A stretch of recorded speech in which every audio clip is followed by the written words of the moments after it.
When you pick your topic, there are some things you should think about. What is the theme? Themes that are chosen by the National History Day organization are intentionally created to allow for a huge variety of topics. Consider each part listed in the theme. Define the words. Write out the definitions. And pay attention to what ideas come across your mind. This brainstorming time will allow you to see what topics you might want to consider and what you might enjoy to learn more about. If you go to mrjohnsons.net, you will find a pre-approved list of topics you can do for this year for History Day. This list is only a starting point. If you think of a topic which is not specifically listed, there's absolutely no problem for you to research the topic. Ask your teacher, though, about the topic, and we can let you know if there's a reason that the topic is not listed.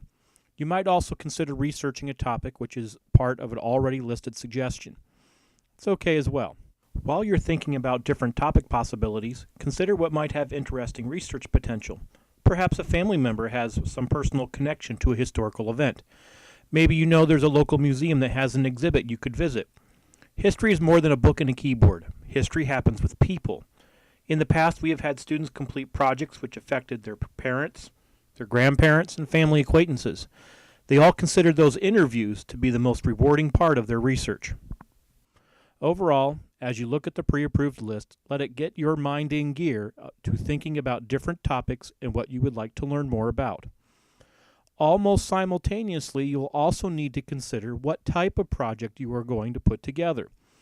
While most students like creating the exhibits, other students would rather do more work with computers by producing a documentary or a website.